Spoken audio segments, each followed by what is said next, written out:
السلام علیکم ورحمۃ اللہ وبرکاتہ۔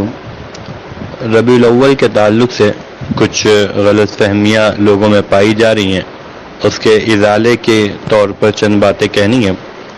دیکھیے، جس طرح رسول اللہ صلی اللہ علیہ وسلم کی پیدائش اس مہینے میں ہوئی ہے، اسی طرح سے وفات بھی اسی مہینے میں ہوئی ہے۔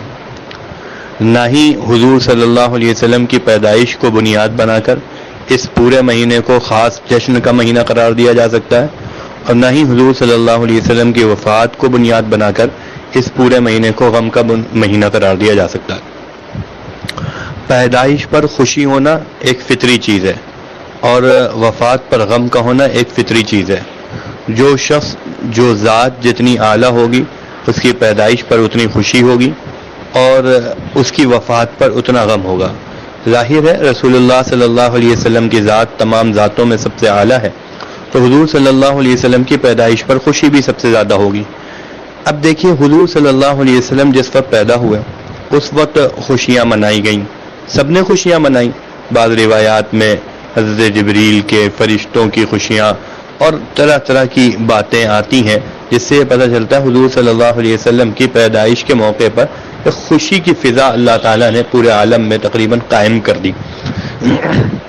تو یہ ہے حضور صلی اللہ علیہ وسلم کی پیدائش پر خوشی۔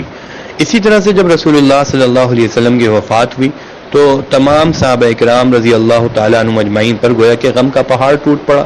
تمام صحابہ اکرام رضی اللہ تعالیٰ عنہ نے غم منایا، غم ہوا، حتیٰ کہ حضرت عمر رضی اللہ تعالیٰ عنہ تو اس طرح سے کہنے لگے، اگر کوئی کہے گا حضور اس دنیا سے چلے گئے تو اس کی گردن اڑا دی جائے گی۔ اس طرح کی چیزیں ہوئی حضور صلی اللہ علیہ وسلم کی وفات پر۔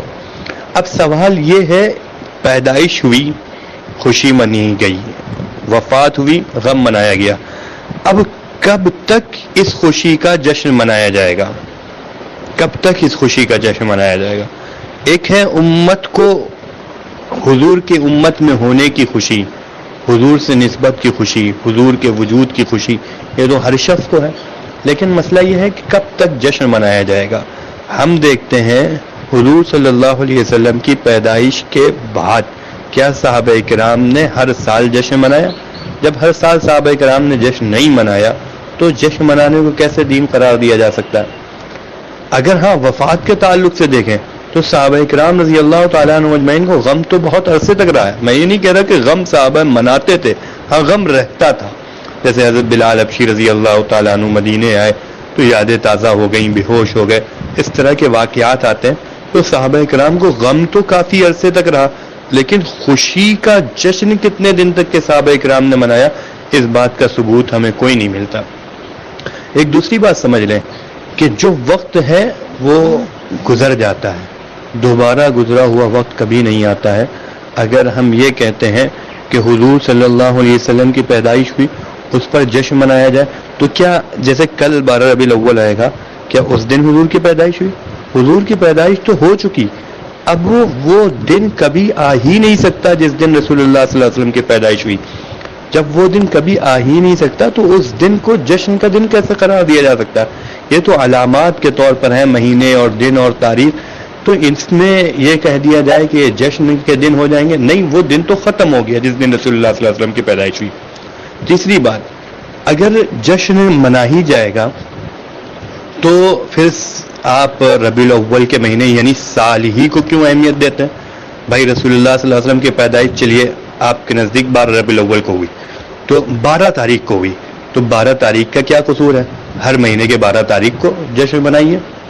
پھر متفق علیہ ہے کہ رسول اللہ صلی اللہ علیہ وسلم کی پیدائش پیر کو ہوئی، تو پیر کے دن کا کیا قصور ہے؟ ہر پیر کو آپ جشن منائیے۔ پھر رسول اللہ صلی اللہ علیہ وسلم کی پیدائش صبح صادق کے وقت ہوئی، صبح صادق کا کیا قصور ہے؟ ہر صبح کو آپ جشن منائیے۔ یہ آپ کیسے ترجیح دے رہے ہیں کہ جشن صرف سال میں ایک مرتبہ بنایا جائے گا؟ بھائی جن جن چیزوں سے حضور صلی اللہ علیہ وسلم کو نسبت ہے ان تمام چیزوں میں جشن منائیے۔ 12 تاریخ سے نسبت ہے تو ہر 12 تاریخ کو جشن منائیے۔ سوموار کے دن سے نسبت ہے تو ہر سوموار کو جشن منائیے۔ صبح صادق سے نسبت ہے تو ہر صبح صادق کو جشن منائیے۔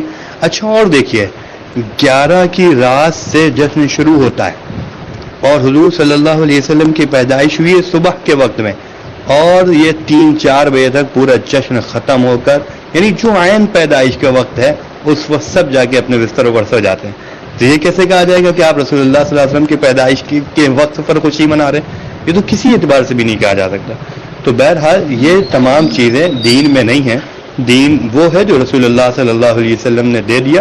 حضور صلی اللہ علیہ وسلم نے ان تمام مواقع پر جشن منانے کو نہ کہا ہے، نہ صحابہ کرام سے اس کا ثبوت ملتا ہے. اس لیے ہمیں اسی میں احتیاط ہے ہمارے لیے کہ ہم کوئی غیر ضروری کام جس سے دین میں کمی ہونا، یعنی یہ لازم ہے کہ آپ دین میں اضافہ کر رہے ہیں اور حضور نے گویا کہ پورا دین نہیں پہنچایا، ایسا کوئی کام ہمیں نہیں کرنا چاہیے. اللہ تعالی ہم سب کو ہر طرح کی خرافات سے محفوظ فرمائے.